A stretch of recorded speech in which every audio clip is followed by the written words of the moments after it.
Shabbat Shalom, nous sommes Parashat Vayetze, c'est la paracha que Yaakov va sortir de chez lui enfin pour aller se marier à l'âge de 63 ans. Il s'enterre dans une yeshiva pendant 14 ans et à 77 ans, il se présente au Shidour, qui ne sait pas qui c'est, chez Laban. Tout de suite, il devait travailler pendant 7 ans, enfin un mariage extraordinaire avec Sarah, pseudonyme Léa, et il se retrouve enfin avec Léa. Imaginez-vous quelle déception peut avoir un homme d'avoir travaillé pendant 7 ans pour une femme.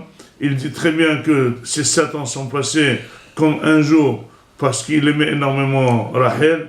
Dit le Baal Akeda que quand on aime quelqu'un, un jour passe comme un an. Mais comment 7 ans peuvent passer comme quelques jours?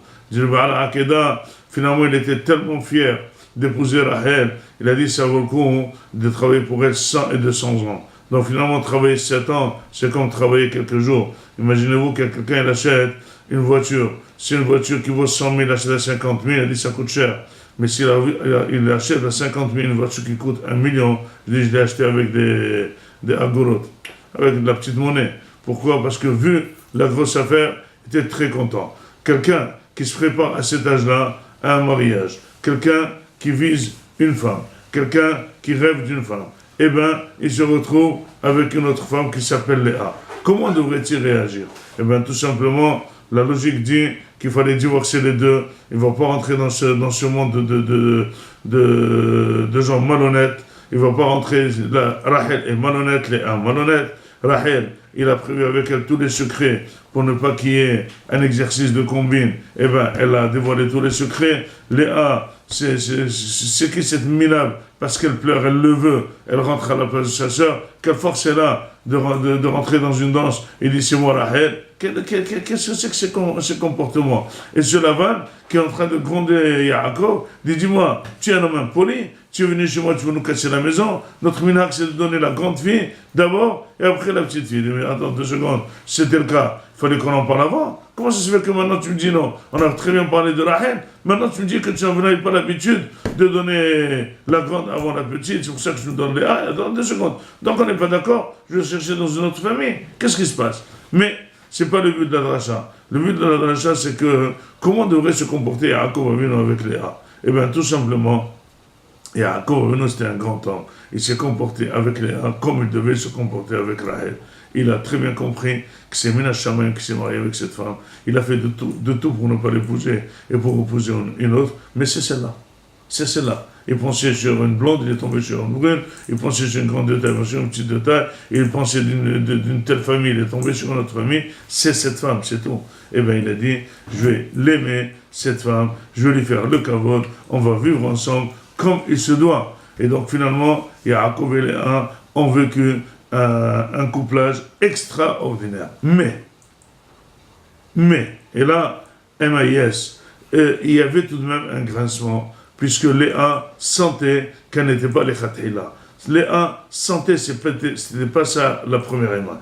Léa sentait que c'était pas le rêve de son mari. Il y avait un petit grincement, mais personne ne pouvait voir ça. Qui c'est qui pouvait voir que l'amour n'était pas à 99, à 100%, mais il était à 99,99.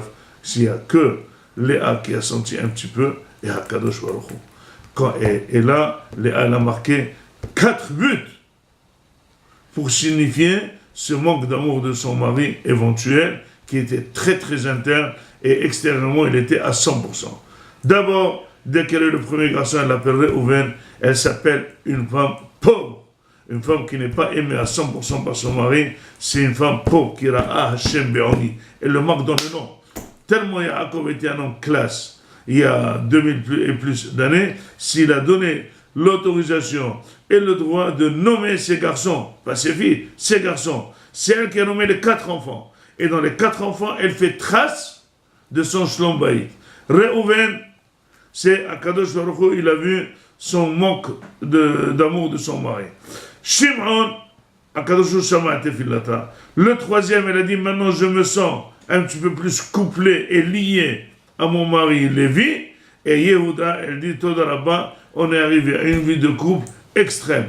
Pour dire que la femme et l'homme, ils devraient d'abord se comporter à 100%, et les grincements internes, il faut prier.